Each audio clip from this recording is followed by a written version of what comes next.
This is David with The Verge, and this is HP's Chromebook 11. This is the device Google calls the Chromebook for everyone. It's the successor to Samsung's $249 Series 5 Chromebook, which has been #1 on Amazon's best-selling laptops list since the day it came out. Of course, there's still no faster way to the top of Amazon's list than to be cheap.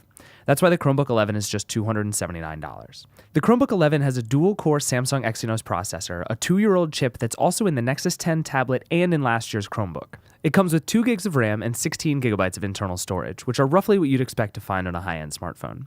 It even charges over a micro USB port, which is actually awesome.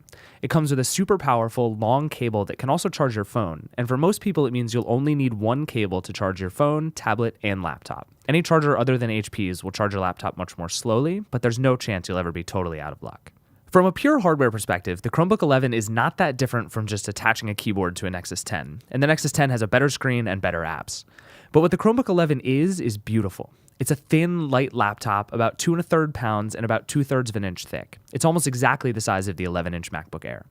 It comes in white or black, and the white model comes with 4 accent colors: blue, red, yellow, and green. The accents are subtle, and your computer's mostly still white, but it's a nice look nonetheless. It's all glossy plastic, virtually seamless on the back. It gives a really great, really classy first impression, especially with the lit-up stripe of Google colors that looked so great on the Chromebook Pixel. It's well-designed more than well-made, though.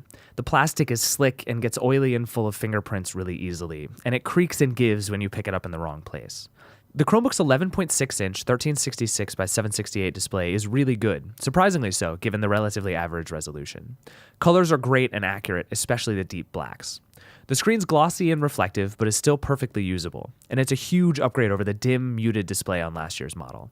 So are the speakers, which HP and Google embedded in the colored stripe around the keyboard. They're loud and surprisingly full, feeling like 2 distinct speakers. As laptop speakers go, they're pretty great. In the middle of those speakers is the full-size Chrome-specific keyboard with a dedicated search button and a handful of Chrome OS-friendly function buttons. The keyboard is plasticky and a little bit cheap feeling, but it's clicky and comfortable, and I got used to it really quickly. The trackpad was a much bigger problem. It's sticky and hard to move your finger around, and gestures like 2-finger scrolling and pinch to zoom are slow and laggy.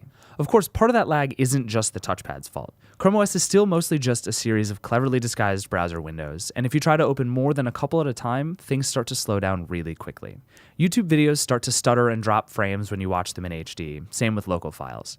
Even scrolling is jittery and laggy on heavy websites. Slightly higher-end hardware might also make for better battery life. For right now, it got about 4.5 hours on our battery test, but we've been waiting for a Chromebook that really, truly lasts all day. This isn't that. The overwhelming problem for Chromebooks right now is that it's still hard to justify their existence. That's why they're so cheap. At prices like the Chromebook 11s, it's not that hard to make a case for a device that's best for email and web browsing and not so great at everything else. The HP Chromebook 11 is, I'm sure, going to be Amazon's best-selling laptop for the next year.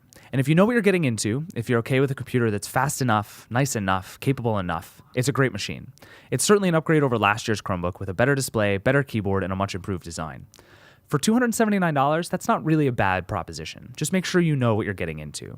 Even a $279 Windows laptop will do more and run better than the Chromebook 11, though it certainly won't look as good doing it. I'm still holding out hope for a slightly more powerful, slightly more expensive Chromebook that might do less than my laptop, but does what it can do just as well. And we're not quite there yet.